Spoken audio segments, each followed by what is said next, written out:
ইমাম কাযবী রাহমাতুল্লাহ আলাইহি বলতেছে ওই মহিলার সন্তানটা যখন অসুস্থ হয়ে পড়ছে উনি আল্লাহ তাআলার কাছে মান্নত করছে, হে আল্লাহ, আমার সন্তান যদি সুস্থ হয় আমি 7 দিন জীবিত অবস্থায় কবরে থাকবো। হঠাৎ একদিন কি বলছে, মান্নত মানছে, আল্লাহ তাআলা ওই যুবককে সুস্থ করে গেছে। আস্তে আস্তে যখন সুস্থ হয়ে গেছে এই মা কিন্তু আর মান্নত পুরা করে না। কি করে না? মান্নত পুরা করতেছে না।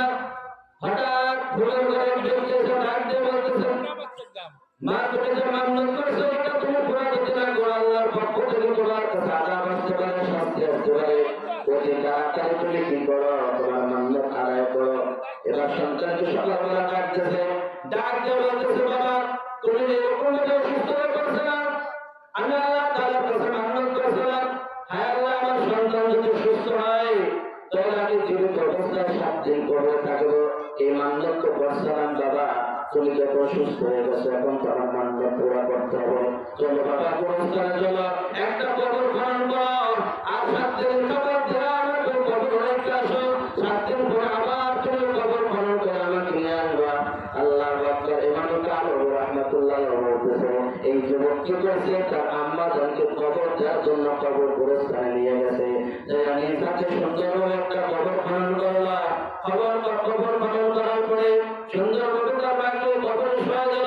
শোয়া দেওয়া সুন্দরভাবে পাশ দিছে যে মাটি চাপা দিয়া ছোট একটা ছিদ্র রেখা ওই যুবক যখন চলে আসছে মাথার কাছে ওই ছিদ্রটা, ওই মহিলা ওই মা যে মানুষ 7 দিন কবরে থাকবে মান্নত করেছে, ওই মা মাথার দিকে তাকায় দেখে বিশাল একটা বাগিচা। এই বাগিচার ভিতরে 2 জন মহিলা, কয়জন মহিলা? 2 জন মহিলা সুন্দরভাবে ঝর্ণা আছে এখানে বসে সুন্দরভাবে আলাপ সালাপ করতেছে, কথা কইতেছে। আল্লাহু আকবার। এই মহিলা কবরের মহিলা এবার যখন দেখছে ওই মহিলাকে এবার ডাকতেছে, আসো বোন আমার কাছে আসো। কবরের মা কি বলছে, ওই মহিলার কাছে দেয়া দেখে তারা পরস্পর কথা বলতেছে। এই অবস্থায় তাকে সালাম দিচ্ছে, আসসালামু আলাইকুম ওয়া রাহমাতুল্লাহ। প্রথম আগে সালাম দেওয়ার পর সালাম যখন দিচ্ছে এই 2 মহিলা, আগের যে 2 মহিলা এরা সালামের উত্তর দেয় না, জবাব দেয় না।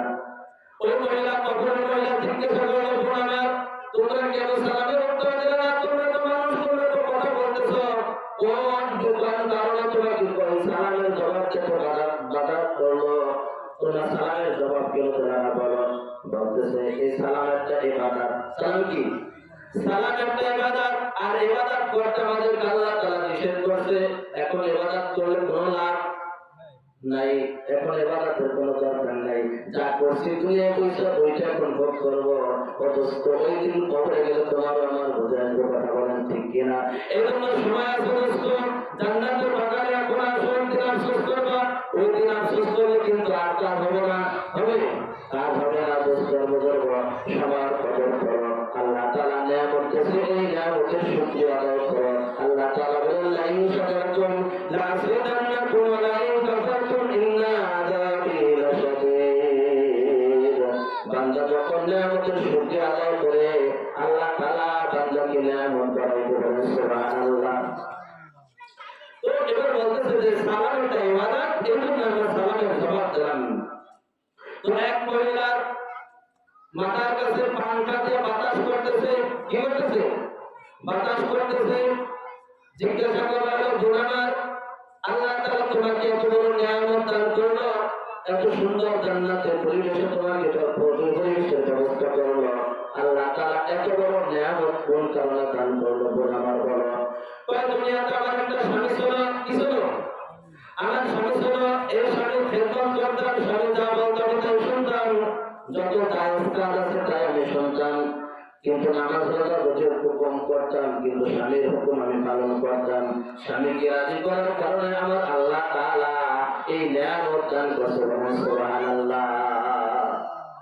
আজকে তো স্বামীর খেদমত করে না, মহিলা আছে না নাই? স্বামীর খেদমত নাই, মরহুম হয়ে গেছে। কে হয়ে গেছে? মরহুম হয়ে গেছে। বরঞ্চ মহিলার খেদমত আরো করা লাগে, উল্টা করা লাগে, কি লাগে না? পর পাশে আর এক মহিলাকে সে দেখতেছে একটা পাখি, বড় একটা পাখি, মাছ পাখি, এরকম করে ভোর দিয়ে তার মগজ হিন্দুদের আঘাত করতেছে আর মগজ খাইতেছে, এরকম ভাবে শাস্তি যাইতেছে।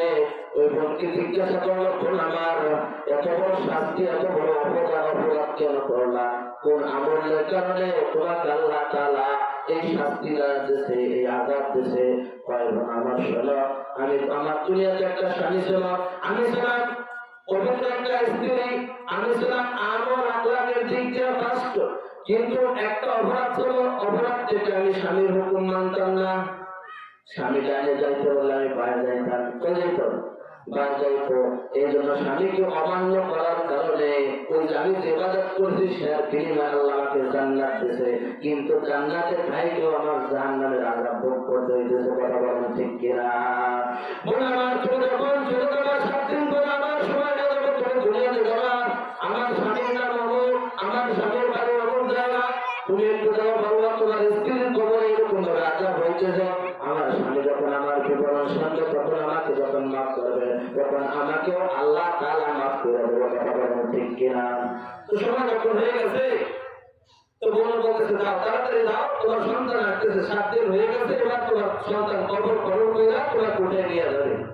তো এবার কবর যখন চলে আসছে, আসার পরে সেই সন্তান আবার কবর খনন করতেছে, কবর খনন করে যখন উঠাবে তার আম্মাকে, উঠানোর পরে যখন বাড়িতে নিয়ে আসছে, 2-4 এলাকায় খবর ছড়াই গেছে 7 দিন পর্যন্ত জীবিত অবস্থায় কবরে ছিল।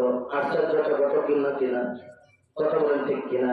এই ঘটনা শোনার জন্য, দেখার জন্য সমস্ত মানুষ ভিড় করছে। ওই সেই স্বামী যার স্ত্রীর আযাব হইতেছে সেও আসছে। সে যখন আসছে তখন চিনা ফেলাইছে, পরিচয় দিচ্ছে, আগে তো একটা জানছে, পরিচয় দিচ্ছে আমার স্বামীর নাম ওরকম দেখতে, এরকম অবস্থা। তো বলতেছে তোমার স্ত্রীর কবরে এরকম ভাবে আযাব হইতেছে, যদি তুমি আল্লাহর রাস্তাটাকে মাফ করো, আল্লাহ তাআলা তোমার স্ত্রীকে জান্নাতে এরকম ভাবে শান্তির ব্যবস্থা করবে। ওই যুবক বলতেছে ঠিক আছে, আমার স্ত্রীকে আমি মাফ করে দাও, আমার আল্লাহ যেন তাকে মাফ করে দেয়। আল্লাহু আকবার। বোনের ঘরে যখন ওই মহিলা গেছে, এবার স্বপ্নের ভিতর দেখতেছে সেই বোন জান্নাতের ভিতরে পড়তেছে। বলেন সুবহানাল্লাহ।